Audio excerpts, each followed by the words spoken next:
कोयना आणि चांदोली धरण पाणलोट क्षेत्रात अतिवृष्टी सुरूच असून धरणातील पाणी साठा झपाट्याने वाढत आहे। शिराळा तालुक्यात अतिवृष्टीची नोंद झाली असून जिल्ह्याच्या बहुतांशी भागात दिवसभर पावसाची उघडझाप सुरूच राहिली।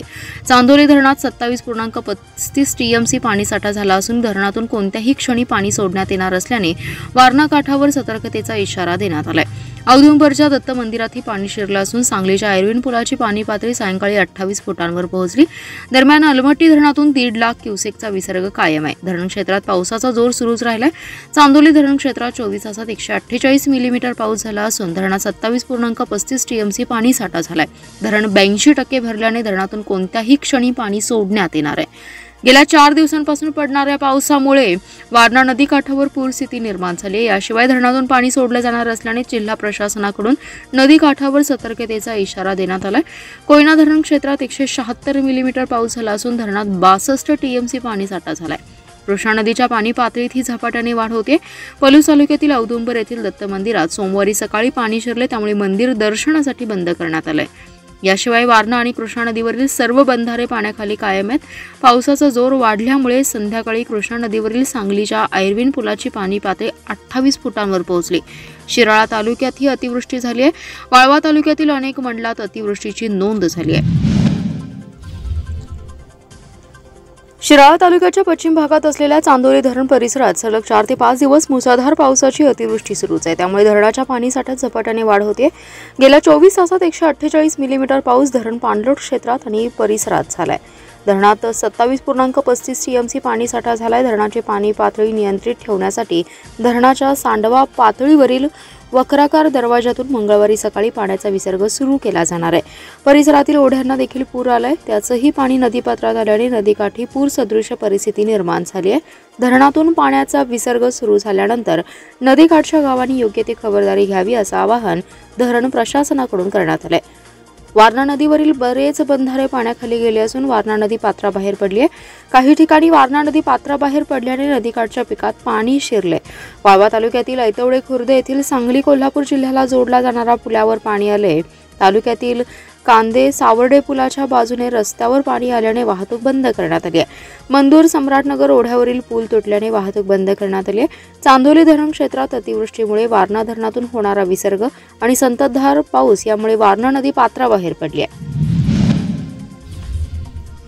कोयना व वारणा पाणलोट क्षेत्रात जोरदार पाऊस पडल्याने कृष्णा नदीच्या पाणी पातळीत झपाट्याने वाढ होऊ लागली। सध्या आयर्विन पुलाजवळ नदीची पाणी पातळी 28 फुटांवर गेल्याने नदीकाठच्या सूर्यवंशी प्लॉट, इनामदार प्लॉट, करणार रोड यांसह नदीकाठच्या नागरिकांचं स्थलांतर करण्यात येणार असल्याची माहिती महापालिका प्रशासनाने दिली आहे। त्याचबरोबर संभाव्य आपत्तीच्या पार्श्वभूमीवर एनडीआरएफची एक टीम सांगलीत दाखल झाली आहे। सांगलीत कृष्णा नदीच्या पाणी पातळीत वाढ होत चालली आहे। त्या पार्श्वभूमीवर आयुक्त शुभम गुप्ता आणि अतिरिक्त आयुक्त रविकांत अडसूळ यांनी संभाव्य स्थितीचा आढावा घेतला। आयुक्त शुभम गुप्ता म्हणाले, पाणलोट क्षेत्रात अतिवृष्टीमुळे कृष्णा नदीच्या पात्रात पाणी पातळी वाढत आहे। महापालिका प्रशासनाने संभाव्य पूर परिस्थिती हाताळण्यासाठी सर्व तयारी पूर्ण केली असून अधिकारी कर्मचारी यांचं प्रशिक्षण आणि आवश्यक त्या सोयी सुविधा सह सतर्क आहेत। एनडीआरएफ टीम आणि महापालिका अग्निशामक दल, अधिकारी कर्मचारी तसेच जिल्हा प्रशासन यांच्या समन्वयाने पूर परिस्थिती हाताळण्यासाठी आवश्यक ते नियोजन करण्यात येते। पालिकेची वॉर रूम 24 तास कार्यरत आहे। पूरबाधित क्षेत्रातील नागरिकांनी सतर्क राहून प्रशासनाच्या सूचनेचं पालन करून सहकार्य करावं। प्रशासनाने यापूर्वी सोबत घ्यावयाच्या महत्त्वाच्या साहित्याची यादी प्रसिद्ध केली आहे। त्यानुसार नागरिकांनी स्थलांतरित होताना आपल्यासोबत अत्यावश्यक साहित्य घेऊन महापालिकेने निश्चित केलेल्या निवारा केंद्रात किंवा अन्य ठिकाणी त्यांच्या सोयीने सुरक्षित स्थलांतरित व्हावे असं आवाहन शुभम गुप्ता यांनी केलंय। सांगली जिल्ह्यात पावसाची संध्याकाळपासून उघडझाप सुरू आहे। सातारा जिल्ह्यात जोरदार पावसामुळे कृष्णा नदीच्या पाणी पातळीत गतीने वाढ होते। पाण्याच्या पातळीत वाढ झाल्याने सांगली जिल्ह्यात अनेक ठिकाणी कृष्णा नदीचं पाणी पात्राबाहेर पडलंय। नागठाणे येथील बंधारा पहाटे 2 वाजता पाण्याखाली गेलाय। औदुंबर येथील दत्त मंदिराच्या सभा मंडपात पुराचं पाणी शिरलंय। मंदिरात पाणी आल्याने भक्तांची मोठी गैरसोय झाली। असाच पाऊस सुरू राहिल्यास पाण्याच्या पातळीत आणखीन वाढ होण्याची शक्यता व्यक्त करण्यात येते। आणखी 4 फूट पाणी वाढल्यास मंदिरातील देव देवघरात नेण्यात येतील। औदुंबर येथे रात्रीत 10 फुटांची वाढ पाहायला मिळाली। कोयना धरणातून विसर्ग नसताना पाणी पातळी झपाट्याने वाढत असल्याने आश्चर्य व्यक्त होते। बिलवडी पोलीस ठाण्याच्या वतीने नागरिकांना सतर्कतेचा इशारा देण्यात आलाय। त्याचबरोबर मंदिर परिसरात कोणीही जाऊ नये असं आवाहन देखील करण्यात आलंय। गेल्या 3 दिवसांपासून पावसाची संततधार सुरू आहे, त्यामुळे कृष्णेच्या पाणी पातळीत झपाट्याने वाढ होते। आज दुपारी कृष्णा नदीची पाणी पातळी 28 फुटांवर पोहोचली, त्यामुळे पोहणाऱ्यांची गर्दी वाढते। आयर्विन पुलावरून उड्या मारून पोहणाऱ्यांची संख्या देखील मोठी आहे। आज सकाळी पोहायला गेलेल्या तरुणांना पोलिसांनी अडवलं, मात्र पोलिसांची नजर चुकून काही तरुणांनी आपली हौस पूर्ण करून घेतली। दरम्यान पाणी पातळी वाढतीये, पोहायला जाऊ नका, धोका पत्करू नका असं आवाहन पोलिसांकडून केलंय। सांगलीत गेल्या 3 दिवसांपासून पावसाचा मुक्काम आहे। धरण क्षेत्रातही जोरदार पाऊस असल्याने पाणी पातळी झपाट्याने वाढत आहे। काल आयर्विन पुलाजवळ पाणी पातळी 18 फुटांवर होती, रात्री पाणी 26 फुटांवर पोहोचलं। झपाट्याने पाणी पातळीत वाढ होते। एका बाजूला प्रशासनाकडून खबरदारीच्या उपाययोजना केल्या जात आहेत, तर सकाळी नदीत उड्या घेणाऱ्या तरुणाईची प्रशासनाला डोकेदुखी झाली आहे। कोणत्याही प्रकारची दुर्घटना घडू नये यासाठी प्रशासनाकडून उपाययोजना केल्या जात आहेत। आज सकाळी पुलावरून उड्या घेणाऱ्या तरुणांना पोलिसांनी अटकाव केला। त्यानंतर सायंकाळी 5 वाजण्याच्या सुमारास पुन्हा तरुणांचा कळप आयर्विन पुलावर आला। त्यांनी पुलावरून नदी पात्रात उड्या घेतल्या। यावेळी नदीकाठी असलेल्या नागरिकांनी सर्व चित्रण आपल्या मोबाईलमध्ये कैद केलं। मध्य रेल्वेचे महाव्यवस्थापक रामकरण यादव यांनी आज सांगली रेल्वे स्थानकाची पाहणी केली। स्थानकावरील कामांसह नव्या एक्सप्रेस गाड्यांच्या थांब्याबाबत असलेल्या सांगलीकरांच्या मागण्यांबाबत सकारात्मकता दर्शवली आहे। नागरिक जागृती मंचाचे अध्यक्ष सतीश साखळकर, गजानन साळुंखे, माजी नगरसेवक संतोष पाटील यांच्याशी यादव यांनी चर्चा केली। जिल्ह्याचे मुख्य ठिकाण असूनही सांगली स्थानकावर तसेच जादा उत्पन्न देणाऱ्या किर्लोस्कर वाडीला नव्या गाड्यांना थांबा मिळत नसल्याबद्दल पदाधिकाऱ्यांनी तक्रार केली। यावर यादव यांनी याबाबत रेल्वे प्रशासन नेहमीच सकारात्मक राहील असं स्पष्ट केलं। सांगलीतील चिंतामणी नगर उड्डाणपुलाच्या रेंगाळलेल्या कामाबद्दल साखळकर यांनी तक्रार केली। रेंगाळलेल्या कामाचा विपरीत परिणाम जिल्ह्याच्या दळणवळणावर तसेच आर्थिक उलाढालीवर झाल्याचं त्यांनी सांगितलंय। यादव यांनी या तक्रारीच्या अनुषंगाने बांधकाम अभियंत्यांशी चर्चा केली। हे काम तातडीने मार्गी लागावं यासाठी सूचना देऊ असं यादव म्हणाले। सांगलीच्या रेल्वे स्थानकावर अद्याप प्लॅटफॉर्म क्रमांक 4 आणि 5 वर पादचारी पुलाचं काम सुरू नसल्याचं साखळकर यांनी सांगितलं। यावर यादव म्हणाले, सांगलीच्या स्थानक सर्व प्लॅटफॉर्मवर पादचारी पूल होईल। स्थानकाच्या विकासाची मंजुरी कामे वेळेत आणि गतीने पूर्ण कशी होतील याबाबत दक्षता घेतली जाईल असं आश्वासन त्यांनी यावेळी दिले। मागील 2 महिने लांबलेली आरटीई प्रवेश प्रक्रियेला अखेर मुहूर्त लागलाय। जिल्ह्यात सन 2024-25 साठी आरटीई अंतर्गत प्रवेशासाठी 1901 जागा आहेत। त्यासाठी प्राप्त अर्जातून लॉटरीद्वारे 1349 विद्यार्थी पात्र ठरले। त्यांच्या पालकांना सोमवारपासून कागदपत्र पडताळणीसाठी मेसेज पाठवले जात आहेत। 23 ते 31 जुलै अखेर पडताळणी समितीकडून कागदपत्र पडताळणी केली जाणार आहे। त्यानंतर पात्र विद्यार्थ्यांचे प्रवेश निश्चित केले जाणार असल्याची माहिती शिक्षणाधिकारी मोहन गायकवाड यांनी दिली। शिक्षण हक्क कायद्यात राज्य शासनाने मार्च महिन्यात बदल केला होता, त्यास न्यायालयात आव्हान देण्यात आलं होतं।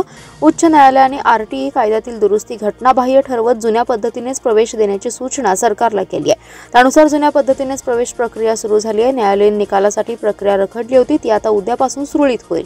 आरटीई प्रवेश पात्र बालकांच्या पालकांना त्यांच्या मोबाईलवर SMS प्राप्त होतील, परंतु पालकांनी फक्त SMSवर अवलंबून न राहता आरटीई पोर्टलवरील अर्जांची स्थिती आणि या टॅबवर आपला अर्ज क्रमांक लिहून लॉटरी लागली अथवा नाही याची खात्री करावी असं आवाहन शिक्षणाधिकारी गायकवाड यांनी केले।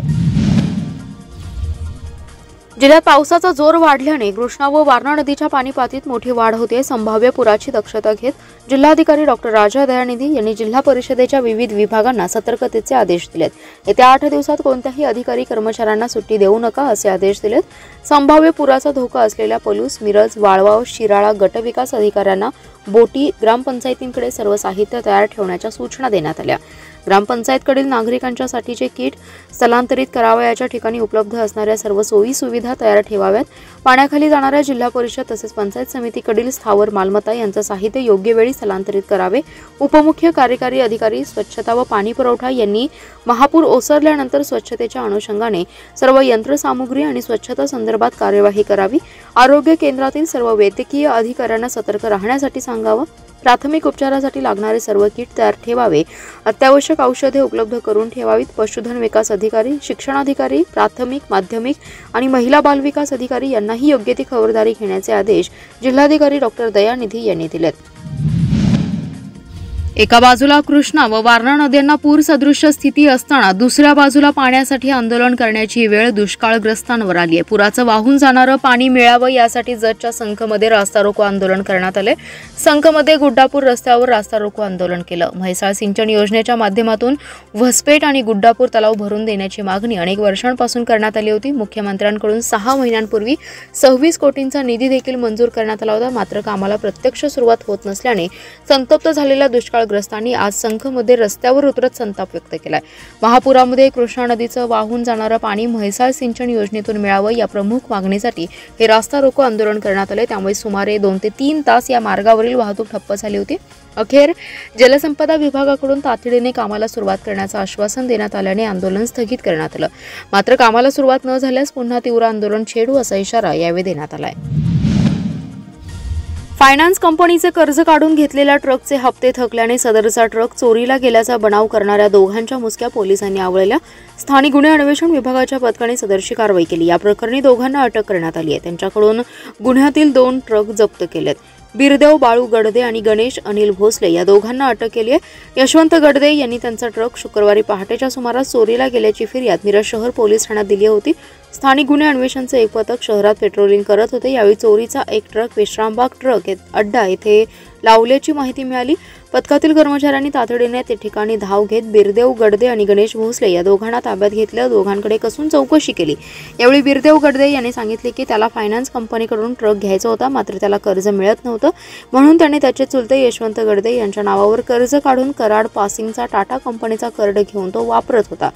काही कारणांनी त्याच्या कर्जाचे हप्ते थकल्याने त्याने आणि त्याचा साथीदार भोसले या दोघांनी संगनमत करून ट्रक सांगोल्यातील एकास विकला आणि भोसले याच्या सांगली पासिंग असलेला ट्रक याला गडदे याच्या ट्रकची नंबर प्लेट लावून विश्रामबाग ट्रक अड्ड्यावर लावल्याचं सांगितलं। त्याचबरोबर ट्रक चोरीला गेल्याची खोटी फिर्याद देखील दिल्याची कबुली त्याने दिली। यावेळी त्याच्याकडून 2 ट्रक पोलिसांनी जप्त केले।